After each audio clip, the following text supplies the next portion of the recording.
everybody, it's Stephan.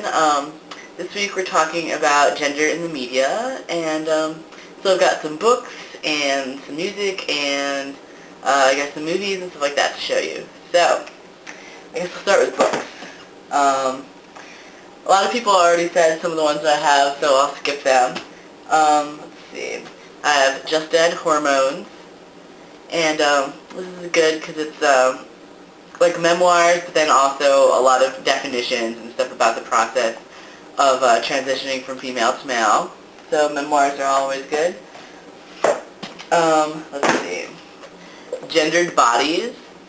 I haven't read it all the way through. I'm a lot like Sam in that I collect gender books and I peruse them and I read part of them, but then I don't finish them, so whatever.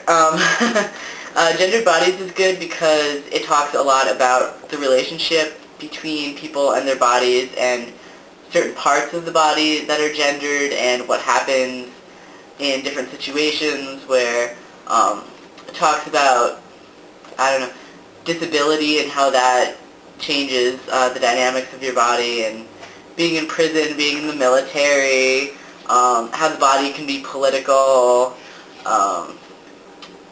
yeah, procreation, just all sorts of different ways that the body can be gendered. And let's see, Julia Serrano's Whipping Girl. This is an excellent book that I haven't read all the way through again. But basically, it's a transsexual woman writing about the scapegoating of femininity. So even in the feminist movement, how femininity itself is equated with frivolity and weakness and things like that. So it's not necessarily the transition from male to female that's problematic, but why would you want to be female kind of thing. So I definitely have to finish that, but I've heard very, very good things about it. The Transgender Study Reader, if you have a lot of time on your hands. This has a lot of excerpts from Leslie Feinberg, from Kate Bornstein, just all the fabulous gender pioneers, all into one, so that's good. And then on a lighter note, I just got this in the mail. Supervillains. It's a trans guy and a trans lady, and they have superpowers, and apparently there's epic battles in dyke bars, so I definitely have to read that and find out what that's about. Alright, in terms of movies and TV and stuff, Tipping the Velvet is one of my first gender-bendy movies that I got. It has lots of drag king kind of stuff in it, and it's fabulous. It takes place in Victorian times, and it's really, really long, but definitely good. So, that's fun. The L Word, of course. Sam talked a little bit about how Max is problematic being a trans character, and I totally agree. And just gender in general is really problematic in the L Word, because even the people who are like supposed to be butch really aren't that butch. They're like really femmed up. Like Shane and Tasha, like they're all supposed to be like kind of tough, but they're kind of also not. So, I don't know. And then Max was the closest thing to a butch, and then he transitioned, so yeah. L Word, I definitely watch it, but I have things to say about it. Let's see. In terms of music, you guys should definitely check out Athens Boys Choir. It's this one trans guy, and he's absolutely fabulous. I'll put some links over there. And I will also put links to the Kliks, which is a relatively new group, I guess, but the front man is a no-ho post-op trans guy, so that's fun. And yeah. Also, I will put a link to Joshua Klipp, who is an FTM singer, and his most famous thing is that he's the first trans guy that we know of that has recorded a duet using his pre-T and his post-testosterone voice, like together in the same song. So that's pretty cool. And yeah, let's see. Um, hmm.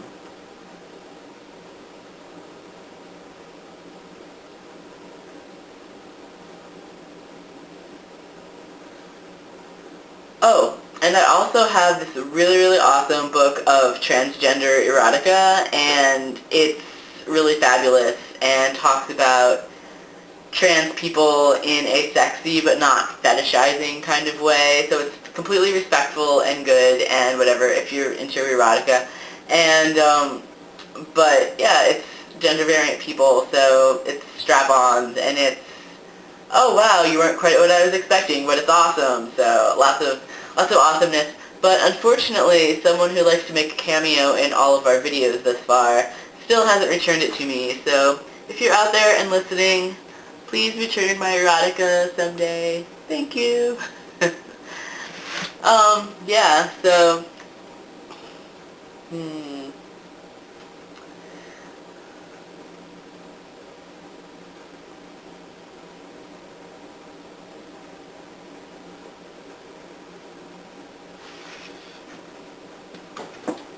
Just to give you guys a little bit of background as to what I do in urban planning, since it's so like non-gender related seemingly.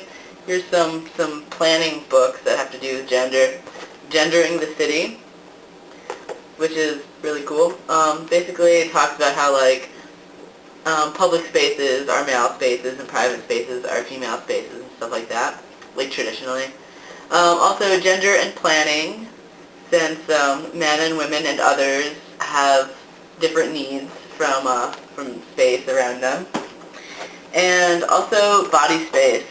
Um, Body space talks a lot about the place of performance in gender and sexuality, and I don't know, it's about how space and place and all that good stuff that ends in ace has a gender lens, and so we view the world around us through our certain gendered lenses, and how there's